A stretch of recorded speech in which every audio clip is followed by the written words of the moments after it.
Inilah Injil suci menurut Yohanes. Sekali peristiwa, Yesus berkata kepada orang-orang Farisi, "Aku berkata kepadamu, sesungguhnya siapa yang masuk ke dalam kandang domba dengan tidak melalui pintu, tetapi dengan memanjat tembok, ia adalah seorang pencuri dan seorang perampok. Tetapi siapa yang masuk melalui pintu, ia adalah gembala domba. Untuk dia penjaga membuka pintu, dan domba-domba mendengarkan suaranya, dan ia memanggil domba-dombanya masing-masing menurut namanya, dan menuntunnya keluar. Jika semua dombanya telah dibawanya keluar, ia berjalan di depan mereka, dan domba-domba itu mengikuti dia karena mereka mengenal suaranya. Tetapi seorang asing pasti tidak mereka ikuti, malah mereka lari daripadanya karena suara orang-orang asing itu tidak mereka kenal." Itulah yang dikatakan Yesus dalam perumpamaan kepada mereka, tetapi mereka tidak mengerti apa maksudnya ia berkata demikian kepada mereka. Maka kata Yesus sekali lagi, "Aku berkata kepadamu, sesungguhnya akulah pintu ke domba-domba itu. Semua orang yang datang sebelum aku adalah pencuri dan perampok, dan domba-domba itu tidak mendengarkan mereka. Akulah pintu. Barang siapa masuk melalui aku, ia akan selamat, dan ia akan masuk dan keluar dan menemukan padang rumput. Pencuri datang hanya untuk mencuri dan membunuh dan membinasakan. Aku datang supaya mereka mempunyai hidup dan mempunyainya dalam segala kelimpahan." Demikianlah sabda Tuhan. Saudara-saudari yang terkasih, pada umumnya setiap orang ingin hidup berkelimpahan. Lalu, hidup berkelimpahan yang bagaimana? Apakah kelimpahan secara material, punya harta dan kekayaan saja, atau yang bagaimana? Menurut ajaran teologi kemakmuran atau teologi sukses, prosperity theology, kemakmuran dan sukses, kaya, berhasil, dan sehat sempurna adalah tanda-tanda eksternal dari Allah untuk orang-orang yang dikasihinya.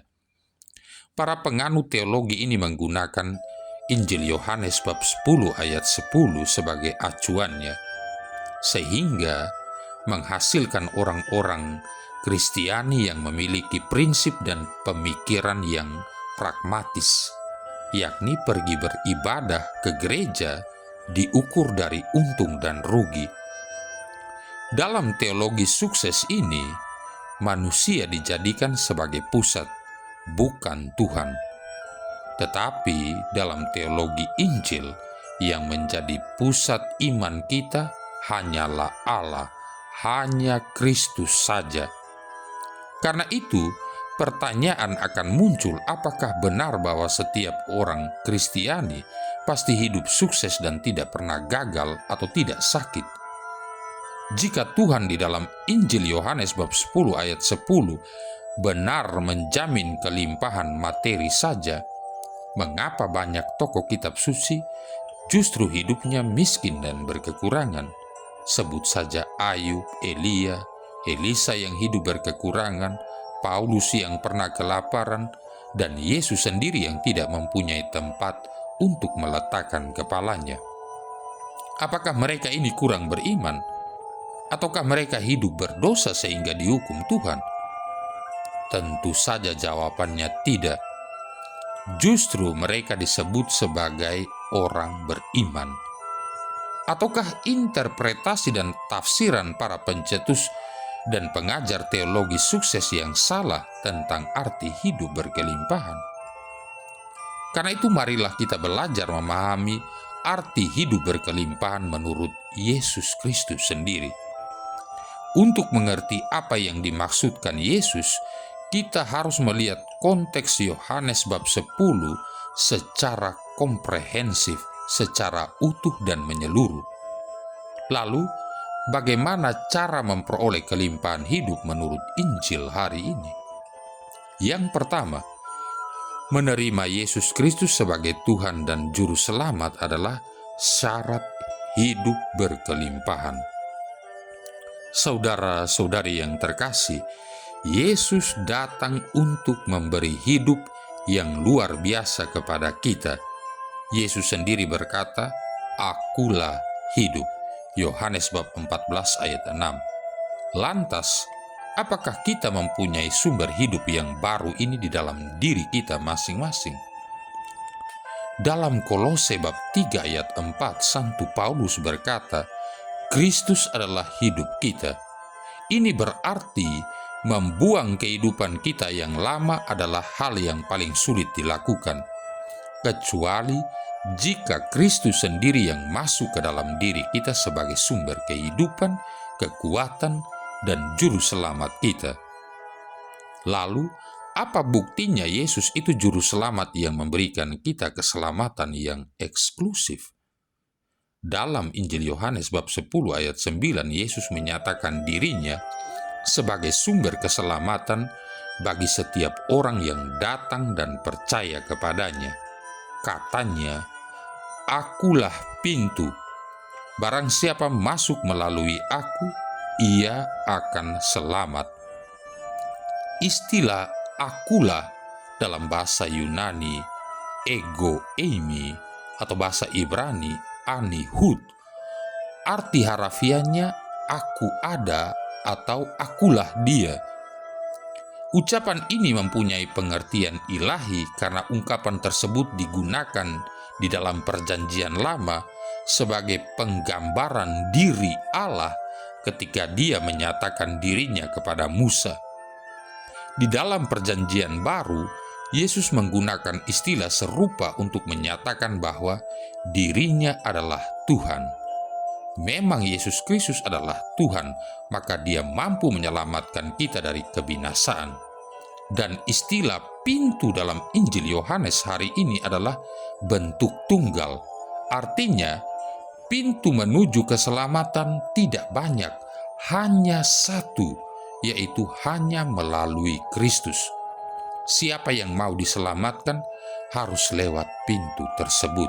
Mengapa? Karena hanya Yesus Kristus satu-satunya jalan keselamatan dan satu-satunya nama yang olehnya kita percaya dan diselamatkan. Yohanes bab 3 ayat 16, Kisah Para Rasul bab 4 ayat 12. Jadi, Yesus menunjukkan kepada kita bahwa dirinya adalah satu-satunya sumber bagi umat manusia untuk memperoleh keselamatan. Lalu, selamat dalam arti apa? Artinya selamat dari hukuman dosa di neraka, dikaruniai rasa aman, dikaruniai perlindungan, selamat dari rasa cemas dan khawatir, dan untuk menjamin semuanya ini, Yesus Gembala yang baik sudah memberikan nyawanya untuk kita. Saudara-saudari yang terkasih, yang kedua, Yesus Kristus memberikan jaminan keselamatan yang eksklusif. Narasi dalam perumpamaan Injil Yohanes bab 10 ayat 1-10 terbagi atas dua bagian. Pertama, cerita dari ayat 1-6 adalah pemandangan sebuah desa dengan kandang hewan yang memiliki pintu dan dijaga seorang penjaga yang membukakan pintu hanya bagi para gembala yang sah. Kedua, cerita dari ayat 7-10, pemandangan sebuah bukit atau padang rumput di alam terbuka yang berada di luar desa. Ketika malam, gembala menggiring hewan mereka ke tempat yang aman, yakni sebuah ceruk atau relung bukit yang dikelilingi dinding alami dan hanya ada satu lubang untuk keluar masuk. Kemudian gembala berbaring di depan lubang itu sehingga tidak ada domba atau serigala yang bisa keluar atau masuk tanpa melewati sang gembala. Domba-domba di sini ialah para murid dan orang-orang yang percaya. Yesus mengajarkan bahwa dirinya adalah sang gembala agung.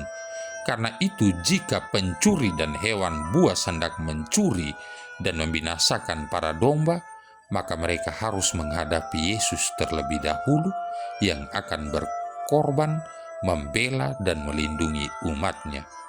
Di sini, yang menjadi penekanan Yesus adalah bahwa dirinya sumber keselamatan dan sumber segala berkat. Maka benar jika hidup Kristiani adalah hidup dengan kualitas yang tinggi, karena di dalamnya ada pengampunan, kasih, dan pimpinan Tuhan yang melimpah. Sudahkah kita menerima dan mengambil kehidupan yang Kristus berikan? Saudara-saudari yang terkasih, di dalam Injil Yohanes bab 10 ayat 10 ada dua kata kunci, yakni mempunyai hidup dan mengalami kelimpahan. Keduanya merupakan jaminan berkat bagi setiap orang yang percaya kepada Kristus, karena ia sudah menyatakan dirinya sebagai pemberi hidup yang berlimpah bagi setiap orang yang datang kepadanya. Kata berkelimpahan, perisos, artinya kelimpahan yang hebat secara kuantitas dan kualitas, super abundant in quantity or superior in quality.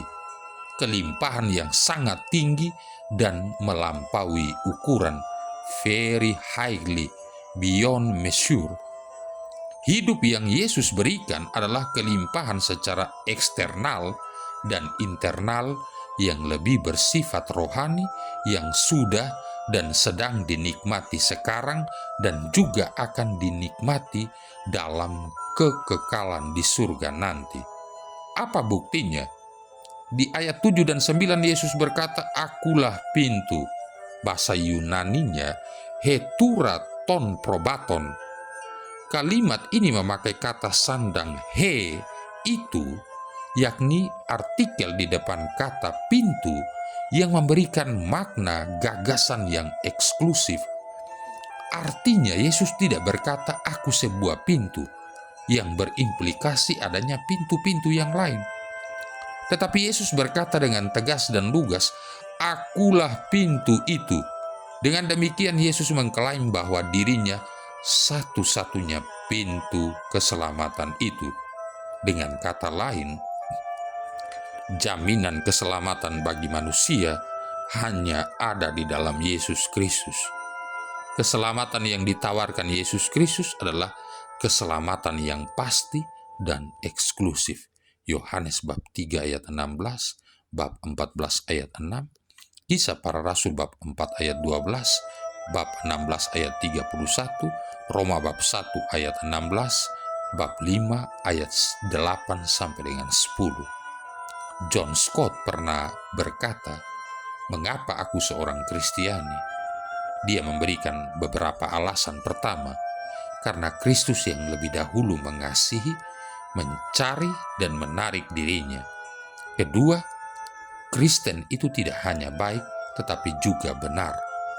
Kristus yang benar, tidak berdosa, mati membenarkan orang berdosa, sehingga kita yang beriman kepadanya pasti diselamatkan.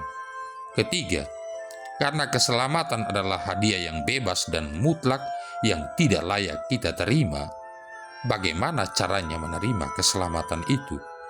Mengaku dengan mulut bahwa Yesus adalah Tuhan dan percaya di dalam hati dan perbuatan bahwa Allah sudah membangkitkan Dia dari antara orang mati, maka kita akan diselamatkan. Roma bab 10 ayat 9 sampai 10. Saudara-saudari yang terkasih, yang ketiga, Yesus Kristus memberikan jaminan perlindungan, penyelenggaraan ilahi, dan kecukupan makanan. Pada zaman sekarang banyak orang stres menghadapi dunia yang mengalami krisis multidimensional, materi, moral, dan rohani. Apakah mungkin kita memiliki hidup yang berkelimpahan? Jawabannya ya. karena di dalam Yesus selalu ada pengharapan.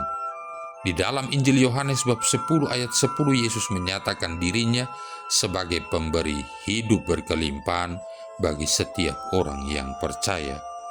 Hidup yang Yesus berikan selain berkelimpahan secara rohani atau internal, juga berkelimpahan secara eksternal.